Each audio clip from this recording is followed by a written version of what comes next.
À 1 heure de Grenoble, à 30 minutes de Lyon, le centre pénitentiaire de Saint-Quentin-Fallavier. Un monde hors du monde. Comment, derrière les barreaux et les barbelés, a-t-on perçu l'arrivée du Covid ? A-t-on peur du virus ? Comment a-t-on vécu le confinement dans le confinement ? L'univers carcéral que l'on sait surpeuplé a-t-il su gérer la crise ? C'est la question du dimanche. À la fois centre de détention et maison d'arrêt, ici vivent au quotidien 200 agents, 590 prisonniers. Le couperet du premier confinement est tombé d'un coup. Le virus dont ils percevaient les échos lointains est devenu réalité, comme pour ce jeune détenu. J'ai entendu au début dans les infos quand ils parlaient que c'était apparu en Chine, tout ça. Et après, oui, j'ai vu petit à petit que ça commençait à arriver vers l'Europe, la France. Donc, quand le président il a commencé à parler de confinement, j'étais en permission de sortir à ce moment-là. Donc voilà, je vous avoue que j'ai eu une petite appréhension quand on nous appelle en nous disant bon ben voilà, faut rentrer un petit peu avant l'heure. Mais heureusement, ça n'a pas été le cas. Ça me fait rigoler quand je vois aux infos les gens qui se plaignent et qui disent oui, mais on est enfermé. Sauf que eux, ce qu'il faut qu'ils comprennent, c'est qu'ils ont tout le luxe de l'extérieur. Ils peuvent encore parler à leur famille H24, ils ont Internet. C'est vraiment différent. Ici, oui, c'est vraiment la prison. Dehors, ce serait plus parce que vous n'avez pas l'habitude, en fait, de cet enfermement.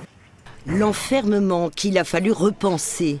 Ces cellules habituellement réservées à ceux qui arrivent sont entièrement dédiées au Covid. Quand on réorganise la détention, on doit à chaque fois déjà aussi partir des problématiques des personnels, puisque eux aussi avaient des questions, puisque au début il n'y avait pas de masque, donc il a fallu aussi créer un système de prise en charge qui prenait en compte ces craintes-là. On a d'abord conseillé aux gardiens de ne pas mettre le masque, peur de provoquer une psychose.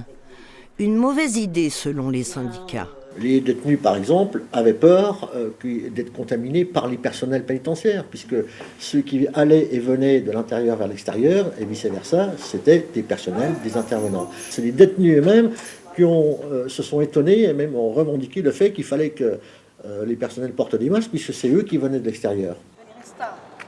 À l'heure de la seconde vague, la maison d'accueil des familles reste fermée. Ce linge que des proches ont apporté restera sur le banc. Aucun paquet autorisé. Et à l'intérieur... Qu'est-ce qui a changé ? Il faut une attestation, c'est ça ? Oui, il reste l'attestation de circulation et aussi ils remplissent une attestation comme quoi et ils ne présentent aucun symptôme pour pouvoir entrer dans l'établissement. Des parloirs provisoires ont été aménagés. Pas question de contact direct, mais une plaque de plexiglas pour une petite heure d'intimité. Pour l'instant, tout ce qui est parloir et permission de sortie, à titre personnel, j'en prends plus. Et donc, si c'est pour faire une demande de permission, qu'elle soit acceptée, mais qu'on puisse pas voir le père, la mère, les sœurs, les neveux, tout ça, j'ai envie de dire, je préfère rester dans ma cellule, voir mes collègues d'étage, et puis voilà, continuer mon travail ici, puis tout simplement. Aux ateliers qui ont repris, il a fallu réduire le nombre de détenus au travail. La production tourne donc au ralenti. Et ces clients, eux, qui ont continué sur ce deuxième confinement à travailler, si le site avait fermé, eux, ils attendent leur production, tout ce qu'on fait pour eux. Et du coup, derrière, ça pouvait les mettre eux, en péril pour leurs activités.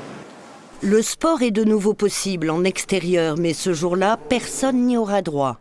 Alerte brouillard. Depuis le Mirador, on discerne mal les hommes. C'est la loi, en prison. Le virus ici a fini par entrer. Déclaré cluster, tout le monde a été dépisté. Au final, 3 cas avérés. L'épidémie est sous contrôle. Pour desserrer les taux, les juges d'application des peines avaient choisi de libérer plusieurs détenus avant la fin de leur peine. Il faut savoir que cette pression qui a été baissée, elle a été reportée dans le temps. C'est-à-dire qu'une fois que le premier confinement s'est arrêté, les vacances judiciaires un peu obligées ont fait qu'il fallait rattraper le retard. Sur la maison d'arrêt, on ne peut pas refuser un arrivant, on n'a pas le droit. Donc avec en plus les confinements sanitaires qui nous obligeaient à gérer sur une période de 14 jours des périodes d'arrivée et des quatorzaines qui s'échelonnaient dans le temps, on a été obligé de mettre un nombre de détenus dans les cellules qui était parfois important. Il y a eu des moments où on pouvait avoir des matelas au sol dans une cellule. Et à l'heure du couvre-feu à 19h, tous savent que le monde du dehors qu'ils retrouveront un jour ne sera plus tout à fait le même. On continue notre vie comme c'est, et puis bon, c'est sûr que quand tu auras plus ça, que ce sera apaisé, ce sera bien mieux. On aura, je dirais pas la vie d'avant, mais au moins, voilà, la vie reprendra son cours beaucoup plus normalement, même si c'est pas non plus une vie normale d'être ici, ce qu'il faut bien préciser.